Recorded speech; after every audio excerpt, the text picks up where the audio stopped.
Mr. Thank you, Madam Speaker. On President Biden's first day in office, he canceled the permit for the Keystone XL pipeline, a campaign promise. This would have brought in 700,000 barrels of oil per day into the United States. Instead, this move has cost thousands of Americans their jobs as well as much of their income. Continuing his attack on our energy industries, he halted all oil and natural gas leases on federal lands, despite a judge's ruling against this illegal ban. His administration has also shut down the congressionally authorized oil and gas program in the 1002 area of the Arctic National Wildlife Refuge in Alaska, and has threatened industry with regulation and increased royalties, which will significantly impact investment in new energy production. Indeed, the large financiers are already backing away due to their ESG idealism and the intimidation by the government to do so. So the ANWR is actually 19.6 million acres. The 1002 area is a small fraction of that total area, and the actual drilling itself would take place on an even smaller fraction of that as well. So most recently, the Biden administration has scrapped his court-ordered offshore 5-year lease in the Gulf of Mexico. This could likely spell a complete ban on offshore leases until the end of his whole term. What does he expect is going to happen? Well, we're seeing it, and the people are feeling it. $5 gas nationally, $6, $6.50 in California, where everything's more expensive, $7 for diesel. How do they expect that trucks are going to deliver items to the store, or bring trucks are going to bring things from manufacturing facilities to distribution centers, or from the field to the dryer, to the mill, the fertilizer brought to the field, the seed brought to the field, all these things? How do they expect them are going to happen with $7 fuel and higher? The expectations are it's not going to get better anytime soon.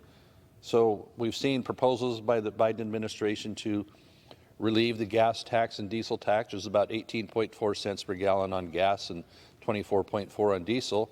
I think we'd always be happy to take a reduction in taxes, whether it's temporary or not, but it's not going to make but a tiny impact on $5, $6, $7 fuel. What we need is production. Production will alter the market. And when they're hesitant or reluctant or just flat saying no to increasing production, especially in a worldwide market where we had been relying upon Russia for some reason for about 8% of our oil consumption, yeah, we need to replace that. We shouldn't buy anything from Russia. We shouldn't really buy anything from China. Why do we want to be dependent on them for anything? Solar panels. Our energy policy in this country needs to be turned on its ear and put back to something that favors Americans. So they're blaming everything under the sun for these rising costs except for the policies they're putting in place. So the president's blaming MAGA Republicans. What does that even mean? How does that make sense? Washington, D.C. has been under one-party rule for the last couple of years. It's clear the price hikes we're seeing at the gas pump are caused directly by the Biden administration anti-American, anti-energy policies. His exact words while campaigning were, no more drilling on federal lands, no more drilling, including offshore, no ability for the oil industry to continue to drill, period. It ends, number one. Well, you're seeing the effects, and it's unaffordable for people. They don't have discretionary income, normal folks, to even get through an emergency in a lot of cases within their family.